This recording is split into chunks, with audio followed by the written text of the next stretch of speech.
So if you get the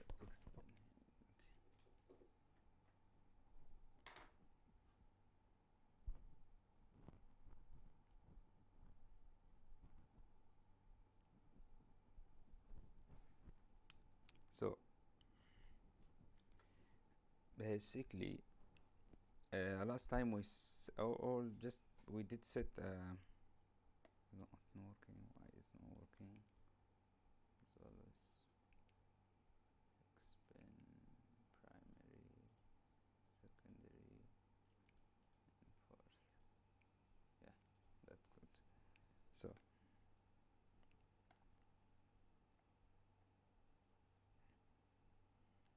okay, I'll do that. So today we'll talk about when we try to set up the identity server. We started this process, I think, before two videos, one time and before two videos when we started to install the or writing the presentation for Flutter course, a short one. So basically, what we want to do, we have something called identity server, which use Oauth. Basically, it's a protocol, our standard protocol to do authentication. I think it's too much complex, but it's a standard. So basically, you have if you can do if you know it, you will know how to. Usually, if you get a deep understanding, it will give you like a better understanding of Google login, Twitter login, Facebook login. Most of them use some flavor of it or somehow concepts around that one. Token, JSON. Uh, all of them is uh, together on that side, on the side of the Oauth. So I'm using a .NET one, which is an ID called Identity Server. Basically, I want to get using the Identity Server. I want to do a two-step called Hyper Flow. It's called there is like multiple flows to do the authentication using that protocol. Depend on which device are you using, and the web are you using, and mobile, where are you exactly using it. So basically, I will do it like that. So I have here the identity server. I will just use ID from identity and save from server. Identity server, and here we have the app. Okay, so the app needs to do 3 steps. I actually don't know these steps, but I did one thing. I googled there is another technology called Xamarin, which is a Microsoft one, which is using .NET. Basically, I tried to Google Microsoft and Xamarin and with identity server. So I found like a sample code. I saw the sample code. I saw how they do the authentication on the sample code. Okay, how they configure it. With I did one sample before for Stack Overflow. I did a native script, I think. Yeah, a native script. So it's some sort of TypeScript to native mobile application, I think. And I done that, and I used some experience from that plus the code I found. So I found some code, so I will show you the code if we have the good website here. Where is the web? Here's the web. If we go to the first link,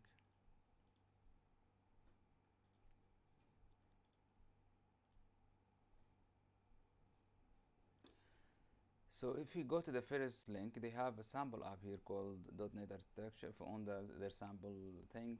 They have basically, they create an authorization request here called. So they get the endpoint and they create a normal HTTP request. It's different on that, but it's like you'll get the sense.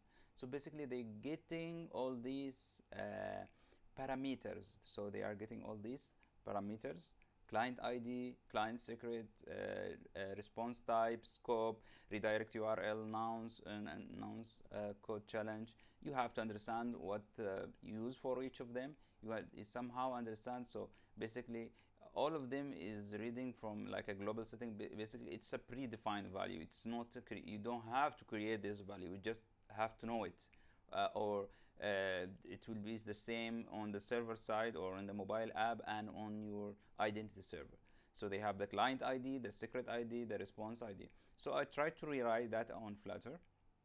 Okay, from the GUID and other things, you will find a lot of what do you call it, Flutter packages which basically a rewritten example on rewritten libraries on Dart, which you can import to your mobile app and use it.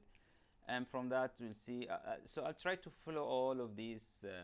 What do you call it? All of these. One of them that it did take a good time from me is called here. This one, where is it? Yeah, the challenge code, because they have a separate method for that, which is create a challenge, and we have the challenge mode. So basically, if you go to that method, you will find it there. It will create a random. I follow this method, and basically it uses like somehow safe way to create a really random, because not every random is random. What do you mean by that?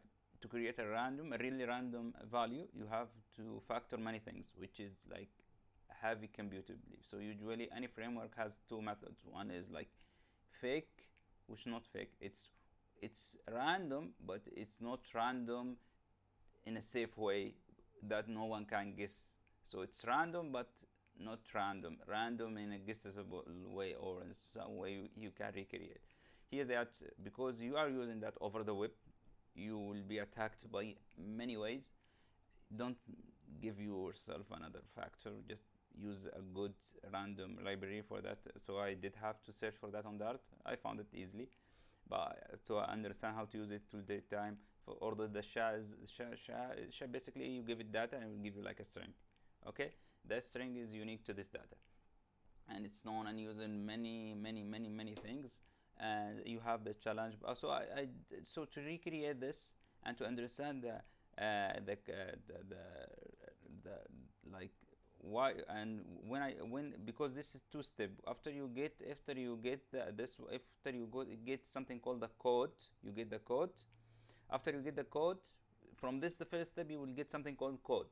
You use this code to issue a token, and a token and a fresh token, and you use that token after that for authentication and other things like a normal JUIT token or something like that. So basically, here we have that. Here we get it, the challenge. So this challenge code has something to do with something called the code verifier. So the code verifier, you first send the code challenge in the first request, and the code verifier in the second request. So you can so because it's two-step mechanism. I think the goal for it is to make it secure, so the server does know that no one else done that other than you, because the first step is done on the browser, which basically the user see the URL, and someone can manipulate that or do something bad with it. So to keep it safe, basically when you get the token, you get it on the backend directly without the user saying something. But first, in the first step, the user have to say it, because you have to get the consent from the user to accept using the service. So for the code verifier, after a little of digging, I think I found two from Oauth. I found, yeah, this one, this link, and the other link. Where is the other link? Yeah, this is the other link. So basically, I tried to create it, but I did have some problems. So basically what I did, I used this two predefined. So basically this is match for this. So basically there's some process you can use it to do that. So after that, I found the process. Basically, if you go here to the documentation,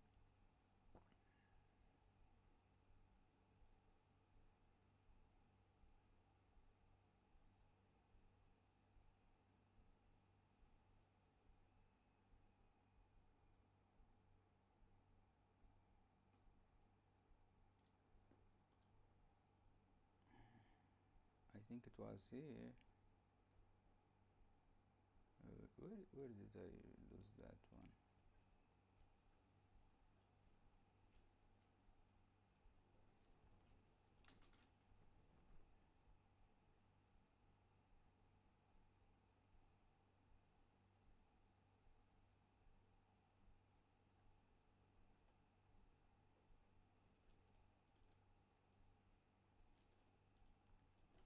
Just a second, I will search.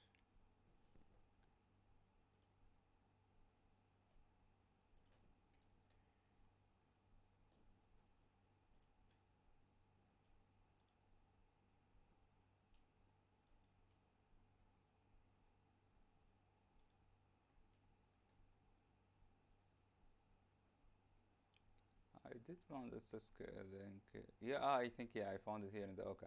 So this here. So the code verifier is a random URL safe string with a minimum length of 43 characters. The code challenge is base 64. But it's somehow encode. It's way to encode the data. Basically, encoding the data is like the simplest term on computer science on computer language. Basically, you have like when you click on the mouse, how it's been represented on the or like on the TV or on the if you go to the what do you call it? If you go to the if you go to the if you go to the BC, how the BC understand that. So it will be represented in different ways. So that's somehow you can call it encoding. But in the web, there is one encoding called 64, used usually for encoding the bits, bytes, which is 1 and 0. We have URL encoding of the SHA, this one. So basically, it's a SHA with a base URL encode of the verifier. So this, a lot of talk here is done here. Where is it? Is done here. So the code verifier, the verifier is just a random bytes. You get a random bytes and you encode it. So basically, the bytes will give you like a list of integers. So you have to change to string to pass it on a string. And no, you don't have, but you will change it to a string. So you do it, you encode it to base 64, and you change it to string. Then you replace the plus, the backslash, the equal with empty down middle. Okay, and you have a save URL. The same thing on that. After that, this is the verifier, and the challenge is how do you do the challenge? The challenge is by you create a hash, because from the hash you cannot reverse the it's not easily reversed to be reversed. So this challenge, no one can spoof you or try to emulate. They can. So there is nothing they cannot in security, but they can. But it's I don't know, but I think it will make it safer. So return to cyber hash, and from that one we have the base, and now we have the two codes. So these two codes, this because this is JavaScript, it's like somehow similar to Dart. So from that, if you go to the code, where is the code? If you go to the code,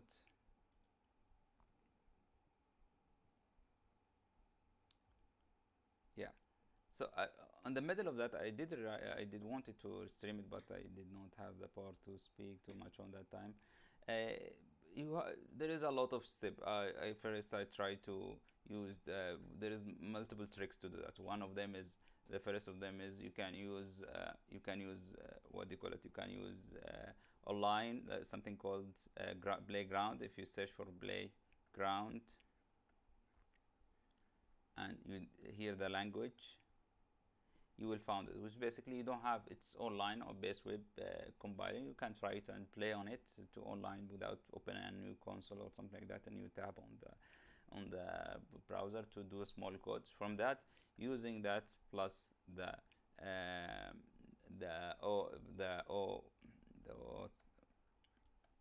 code.com reference code as a reference code, and here we have also the guys from Okta plus GitHub. Okay, so Okta, they reference the theory.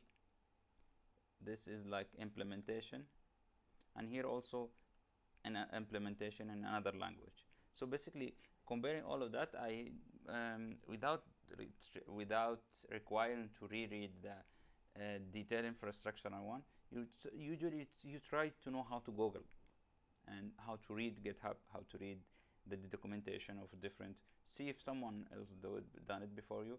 Try to read it, try to reference it, try to understand it. Don't use copy paste. Try to understand and rewrite it yourself again. So use the copy paste if you don't have to, but it's better if you don't use it. Believe me. Okay, after the second one on that one, after we go to the code, here on the code we should have two samples. Yeah, we have two samples here. If we go to the create HTML, yeah, that one. So basically, if you go here to the code, so this one we got it from, it's like ready-made one from the code. You don't have actually to change many things here. Do I have to change something? No, you don't have, I think, to change something. Add identifier options, configuration. Did we change something here? No, we did not change something here. Okay.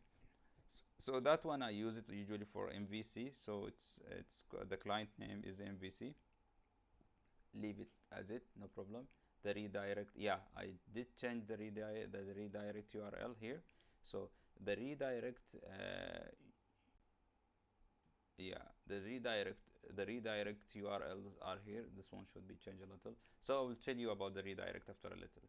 So, but first we go to the code on the app. Where is the code in the app? Here is the code in the app. So we go to the code in the app. So inside we go to main.dart, the main one. I done it. I redirected in 3 steps. So if I go blah blah blah blah blah here, yeah. So I declare some public variables. We have here some public variables. If I click this out, we have here some public variables. So the first one of them is called client ID, client secret, authority. Where is the IP? So basically, because I'm using something, I'm using Android emulator, and the server is running on localhost in my PC, and the emulator is running on my PC. Basically, I want to them to communicate. So the emulator is isolated from the PC, or the virtual network for the emulator is isolated from the PC, but they have a special IPs. Is known, like if you've done any Android development, you will know this IP. This IP will basically, it will, when you call this IP, it will redirect the traffic to your PC. So basically, you are talking to your PC, to the local host. But I did have some problem here. I will explain it. After that, we have the authorization endpoint and the token endpoint.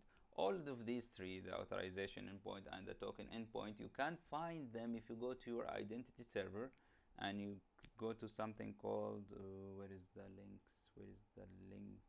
If I open that here, open today. Where is the whip? Where is the whip?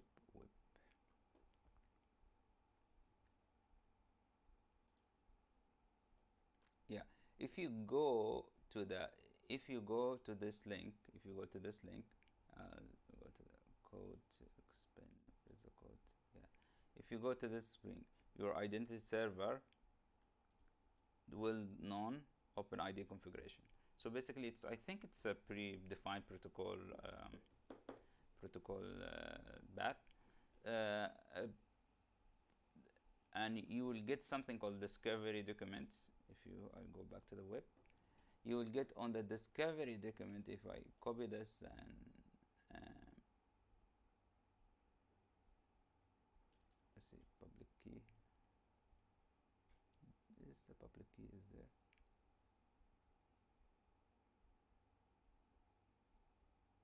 Here's the public key.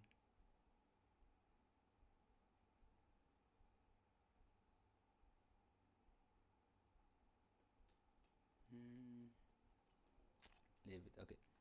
So if I go to I write down VS Code, not VS Code. I write down to JSON.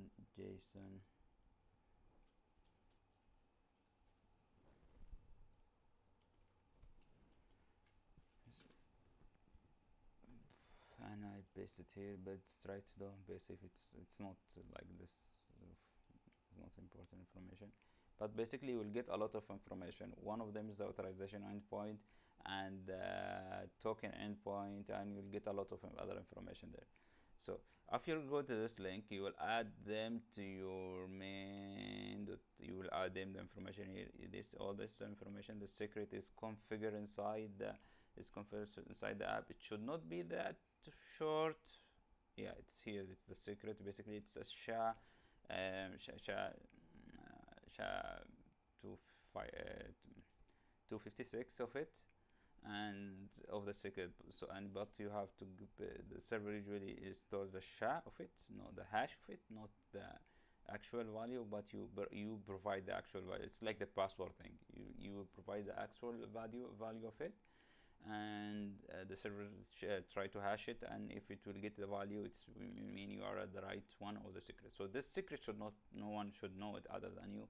I don't know how to exactly secure it in your mobile app or your client app, because it's very difficult to do it. It's possible to do some scaffold, like to hide it somehow, to make it difficult, not make it easy. So only someone who is invested, like who have more than 30 minutes, he can hack your app or know the secret. But if someone who want to do it in 5 minutes, in 2 minutes, he cannot do it. Not even in 2 minutes you can. No, it's difficult to secure it, but that's how it's work. Okay, so basically you get this and you do a redirect. So you get the secret, you get the client name. Here I'm calling it MVC. If I put it here, I have to change it other ways. But next of it, the second step, after you get all the oh sorry, I did not show the code. So basically, if you go to the code, yep. Yeah, here's the configuration. Is the client ID and the secret and other things that you have to do it here. You don't usually write secret and secret, but yeah, it's just for a demo. Some people use the prediction, not me. Okay, so after you click the prediction, after you configure your app here this way, you go back to your app. Also the scope, basically the scope is that you have to add these guys, open ID and profile, and offline access to get the token. These are a custom one, these are a standard one. Okay, after that you do the redirect the same as in the app. All of these you put them here on, we put them in a dictionary on and after we put them on dictionary, we create a new URL, we pass the authority that one, so it will create just a long link. After that, using a library called launch, it will launch it on your mobile app. So if I have the privilege of running my emulator, it will take a little time.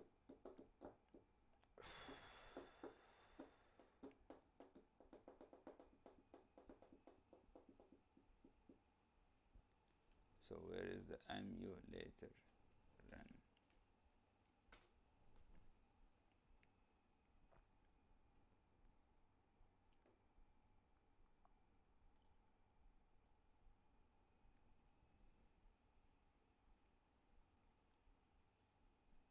So you run your emulators.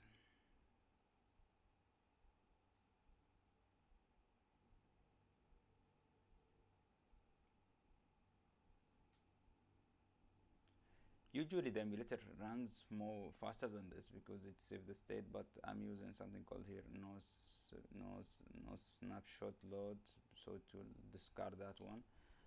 It will take a little more time, but I did have some problem in running it, and it solved my problem by doing that. I usually leave it running, don't have any problem with that. And now we run the app, the Flutter app, using flutter.run.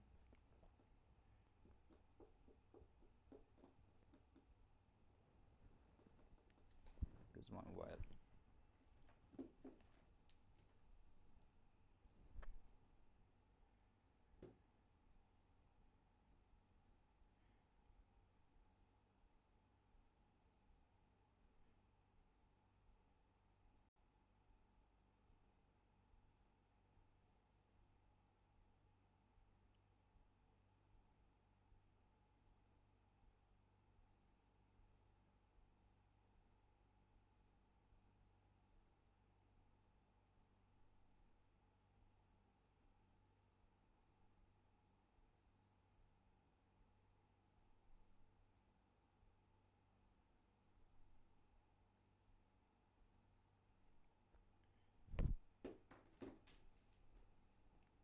So it's building.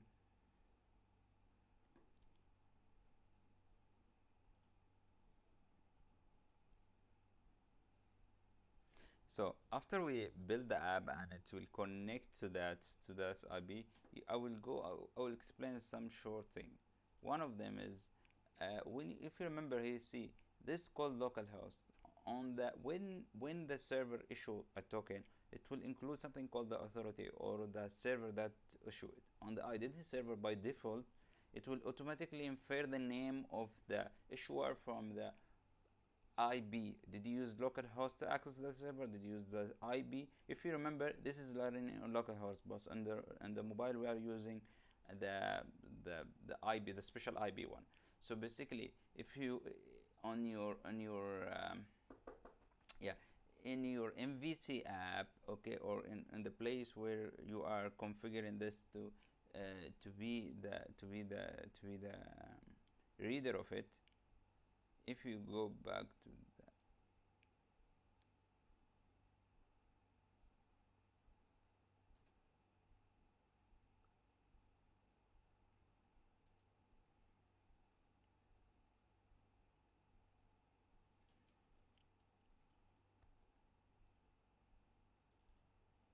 if you go back to the MVC app, where is the MVC app? No, I don't need this. If you go back to the MVC app and you check the, where is the code? This is the code. And you check the programs or startup dot, you check the, what do you call it? Where is it? The client, yeah, here. The startup for the client API of the identity server, which you have to call. So basically there is two services, service for identity server and different service for the other one. And if you go to the startup of that one, you'll see one thing, something called here the authority, here called the authority. See this authority, guys? This authority will do us some damage. So if I rerun it here again, cancel this and rerun it again. Now here we have the app. If can I maximize this? Now when I click login, it will generate that URL, and it will do that. If you click login, I think it will print it. No, it will not print it, but it will open it in the normal. So basically it will generate this, that code will generate this URL. If I copy it and paste it here, maybe it will, no, cancel. How do I write that one? If I click open today, click enter and enter. So basically it will create this from this all information. Remember the security we added and the scope and the information, all this information from the app code here, all this information, it will create this URL, and we click it and we go to it. Now it will go to the server. Basically you see here the server is getting the request. You see the server is getting what? The request. Here's the server and is getting the request. On the server, it's which is maybe like an identity centralized single login service or something like that one. You go to that service. From that service, you will get the login. So basically, my app doesn't have to store to know the username, the password, or anything. It will just get the login token without knowing anything. From here, if I click remember, okay, to remember me for the next steps, and I will get what you call like a consent. So you will see this. You will see requested. So the name of the app, which is also the configuration, is and check the do not wish to grant. So basically, you will get the user information required, the user file, and this one. And remember to my decision when I click yes. Okay, so here I'm getting back to the server. Here something interesting happened. Actually, we opened a browser, a different app. So we opened a different app, which is the browser with the Chrome here, Android Chrome. How did the Chrome know to, after the login, to go back to the app? So the trick here is the redirect. What? The redirect URL. So on the redirect URL here, if you go to the app and you open the Android and you go Android app source main app manifest, Android manifest. On the Android manifest, you'll see something interesting. You'll see something here. You see this bunch of code. This bunch of code basically tell the system or the Android that if someone try to redirect to this link, open me and tell me and send me the URL. And the trick here is the URL have the information that you need to complete the cycle of authentication. And to read this one, basically because we are using Dart in Android, you just there's like built-in written code for that one. But because you are using Flutter, you have to find a library for that. So by pure luck, as every time there is a library for that. So when you go for that library and you open it, if you go to the main, where is the main? Where is the main one?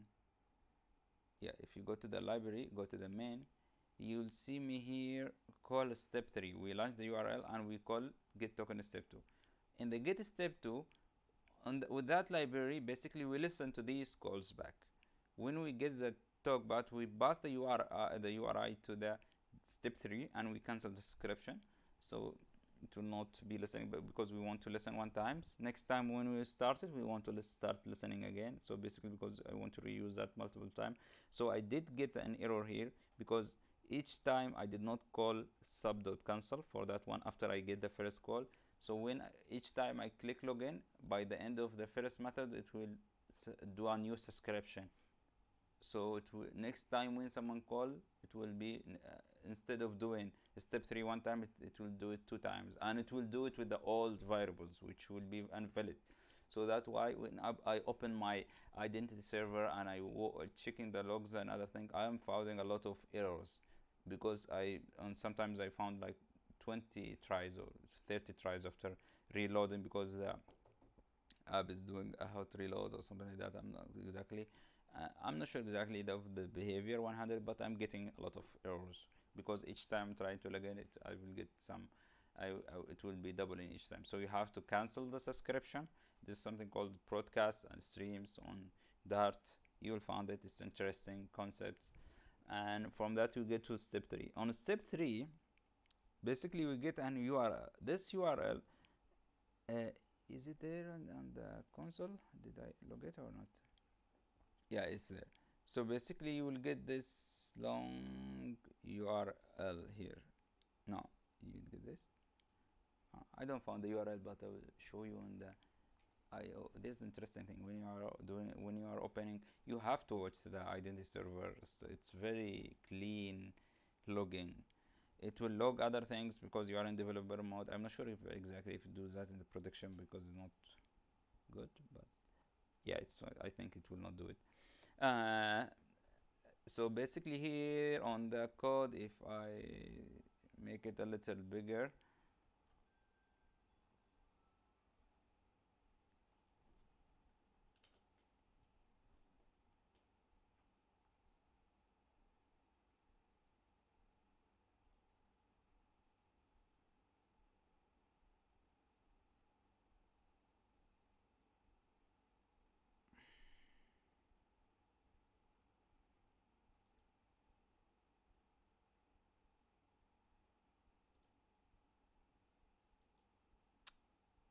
how do you close this?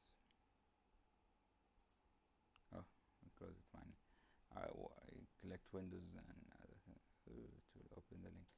So if I make it a little bigger here, you will see it will send back this link. Where is the link?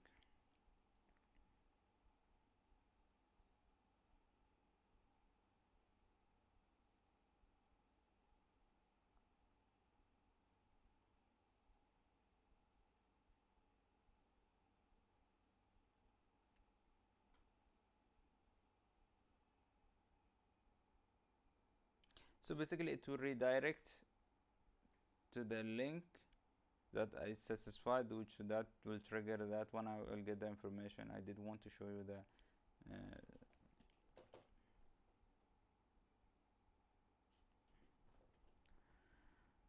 So it will trigger back the app with the information. On the app, I'm trying to get something called the code from inside it. There's the ID token, but we'll leave it.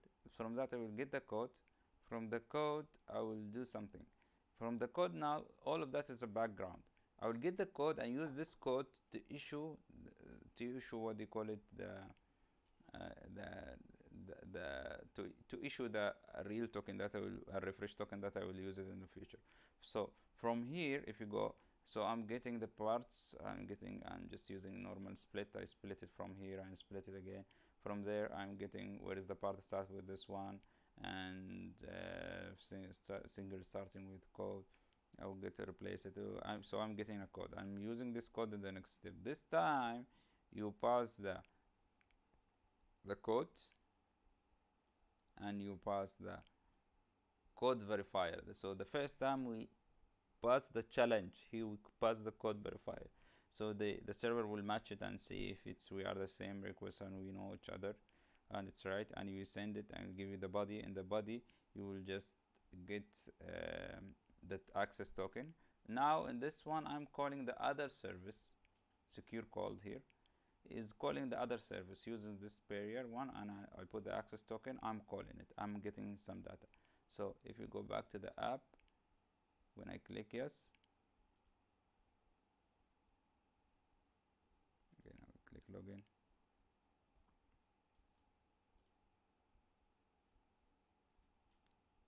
there should be apps data here. Yeah, it's good thing to know. If we go back to the application, so here's the other application which is running. I click login again.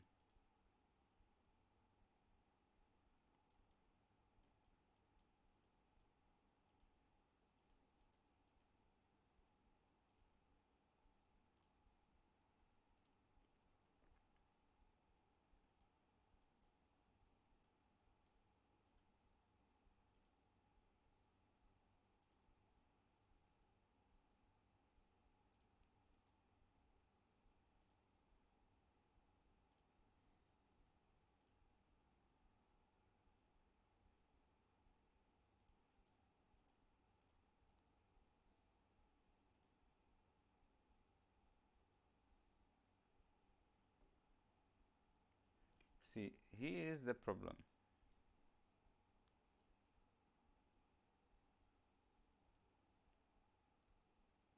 You see this, the issue is not clear. I'm try to maximize it.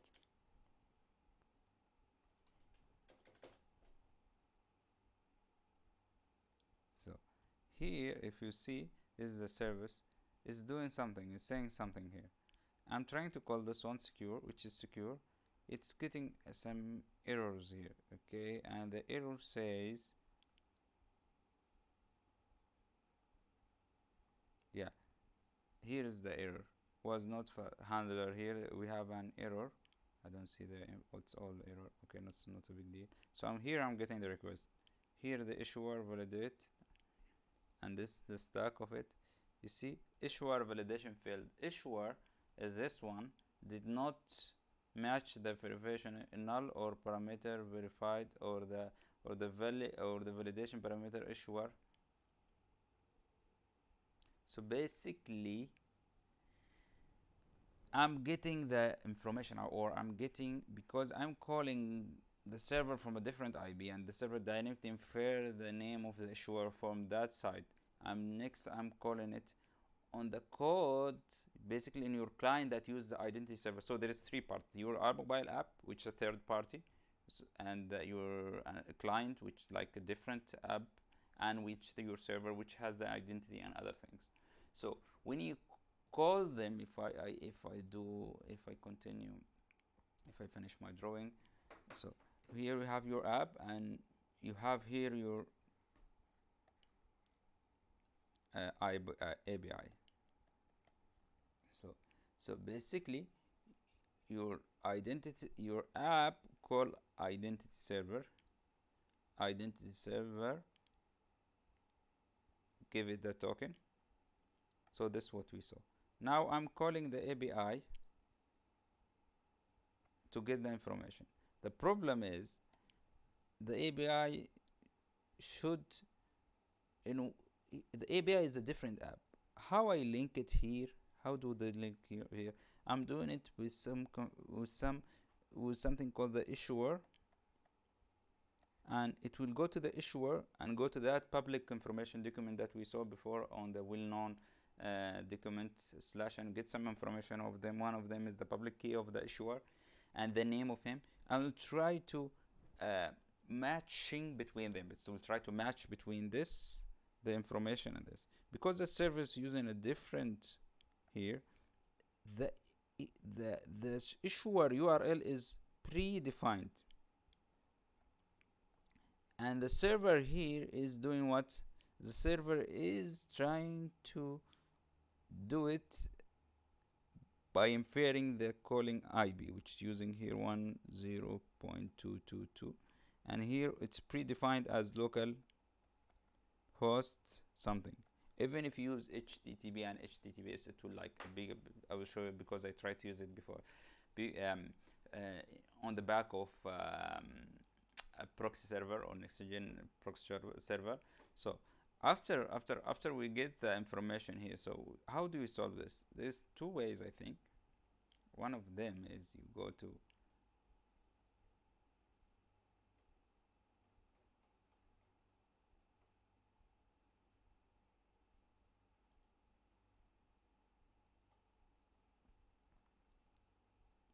your server. What is the server? You go to the server. It's in the app. Where is app to?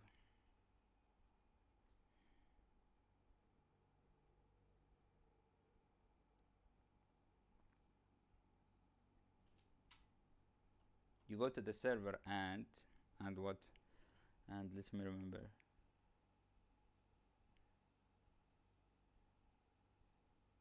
Oh, sorry. You cannot. Yeah, this cannot be. This cannot be like. Yeah, this cannot be fixed here.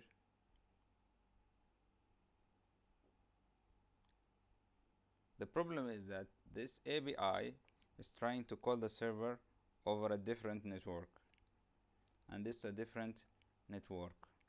Usually to solve a different network you use something called DNS, which the name server, which is www.com. So basically, even it's a different network, because they are using the same naming, they will know each other, and if they are using HTTPS verification and other things, they will know. But basically, it's the HTTPS is not for is usually for just knowing, just by knowing, because the server is the only one who knows the private key or the secret key. So no one should be able to emulate him when he assigns the token, but you have to know the public, which is known from this URL. So to solve this, I did had two steps things. One of them is you go here and you make the URL like this way. Now when you click login,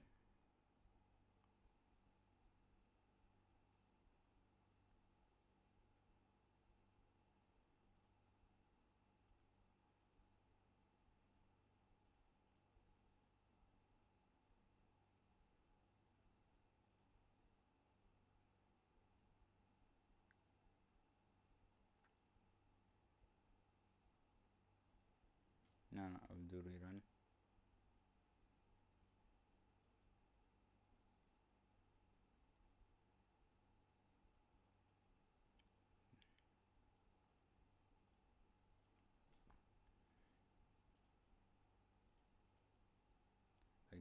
I click Control R. So I want to do how to reload. Not Control Shift R, capital R. Now if I go to the login and click yes,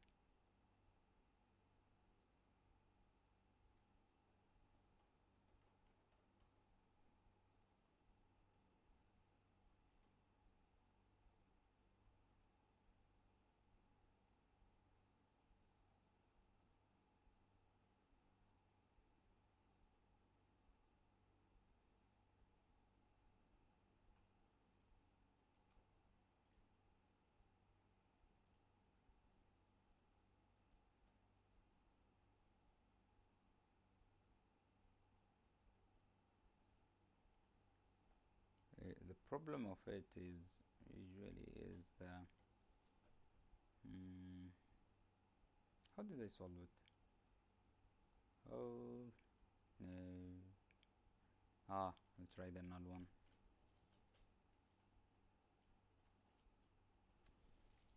Maybe this will work. I'm using something called .NET Watch, basically an autosave. When I edit something, it will recompile automatically. And if I click yes, I'm getting the same error.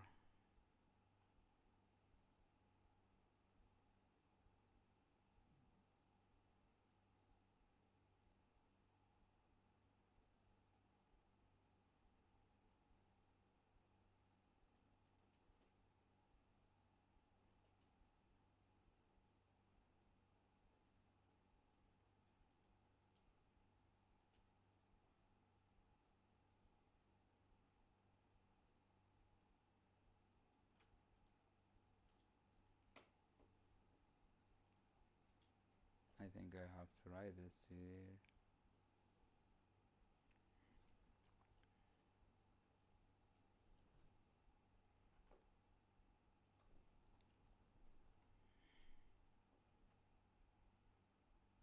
Yeah, it should work now. I don't remember the trick that I did use.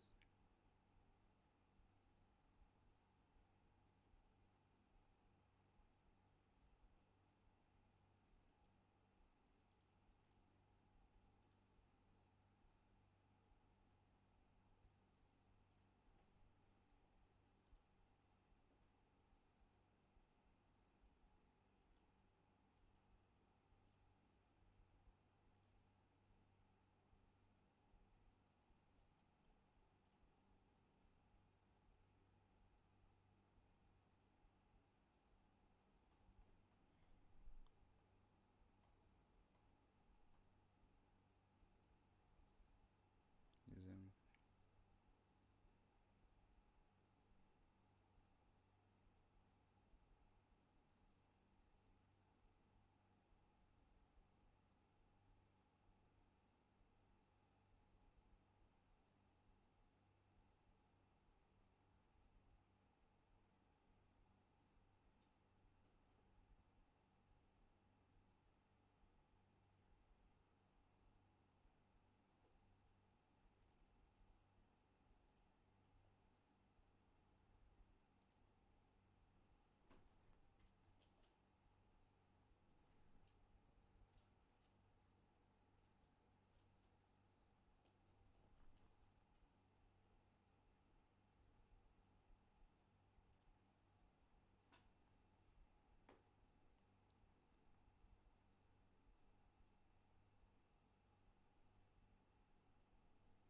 how did I solve it? Let me remember.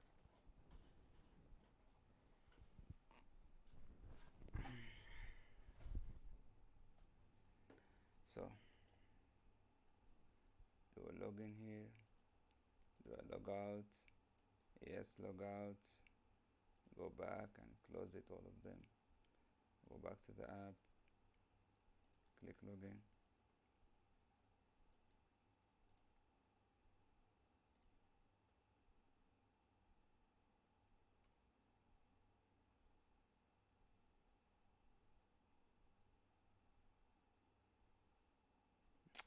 I remembered. I remembered. I did change here the issuer to null, but if I copy this option, change it back to this way, I think the server is caching the will null document, so it will not even if I did this, it will not know I did change it, because it's yeah. So I done that and waited for it to start, and I'll just put it like this, and I will open the other app too, the startup, and I will save it. Now it should know there is a change. Okay, so if I do that and I click yes,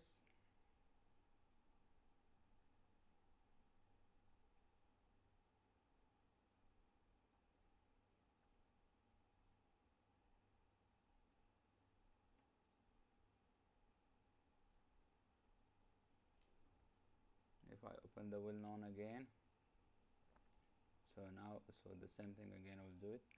I have to do here, I have to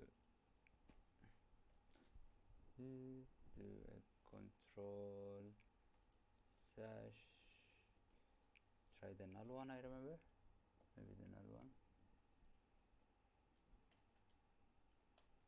Okay, if I put it like this as it, and I open the notes, I want to check the well-known document, I click it, I go to the issuer. Okay, so basically the issuer did not, if this did not affect the issuer, try to do it the other way. If I done it this way,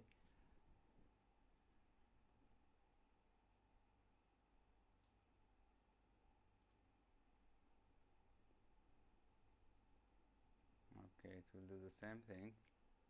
If I done it this way,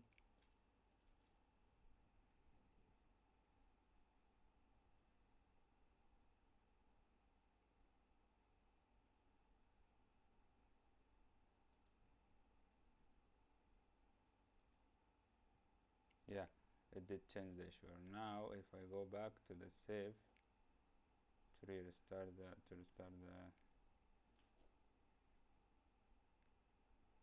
now if I log in, now it will work. If I click yes, oh, now it will be getting the data. Is it same thing? It was building. So if I click go and I click yes, yeah, so this data is getting from the secure one. So basically, if I go back to the show you, if I click login, no, I will go back first, and I have to reload.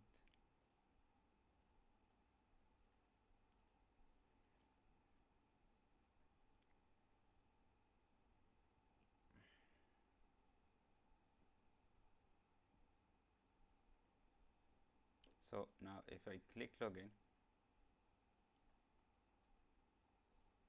and click yes, now I'm getting the data from the server without error. So this data, to get this data, you have to get the token. First you click login, it will go to the server, and it will so if I show you, if I click the expand, and so first you go to the server, first step you go one, you get the first you get the code, second you got the access token,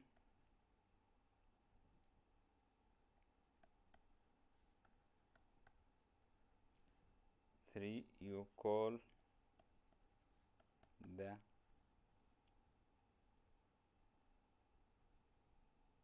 secure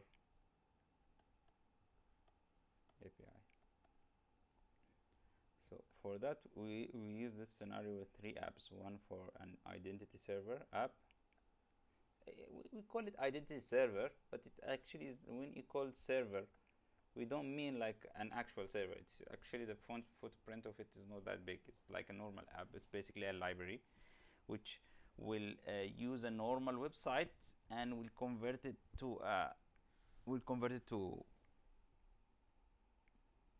yeah, it's a server, but when I say server, I usually think about something very heavy. It will take all. No, you can run multiple of them in one server. No, it's like a small footprint. Basically, it will run and it will issue the TICO and the in a standard way known for all of the apps. Basically, all of this I can just replace it with other things, or maybe even the identity server support the login from Google, Facebook, and other things. Basically, you can click it there, and all your security information should be in one central way. Actually, I prefer, if you can, if you don't have like a big deal of privacy or other things on the side of your app is not compliant to do something, don't try to store username and password even in a hash way. Just leave it to Google or leave it to Facebook, because it's very big security risk. If you can, if you cannot, and if you are lazy, like you can just use that one. And I do think they have a way to connect this to Azure and Active Directory and other things. But this one is using a pre-config usernames and password. Actually, I use that battery command for my like single user app. Okay, I do hardcode because I don't want to use a database for every app that I use for myself. I want to change the password. I want to do it in a hash way and a safe way. But if you use it for a sample code or for a single time or something like that, it's more than enough.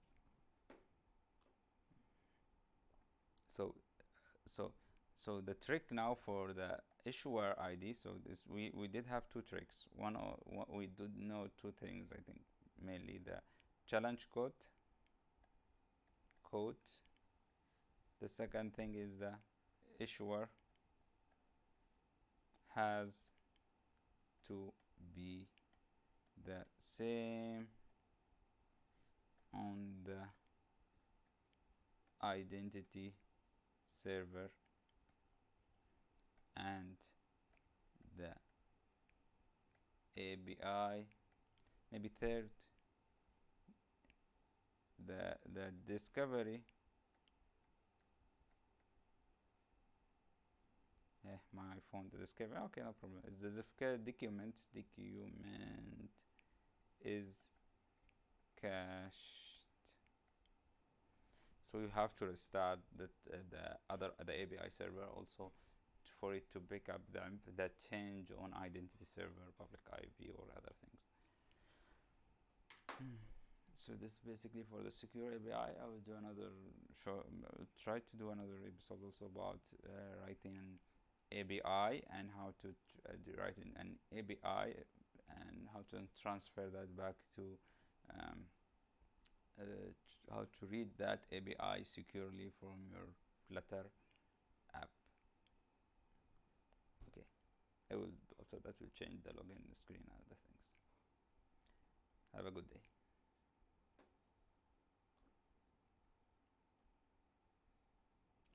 And the stream.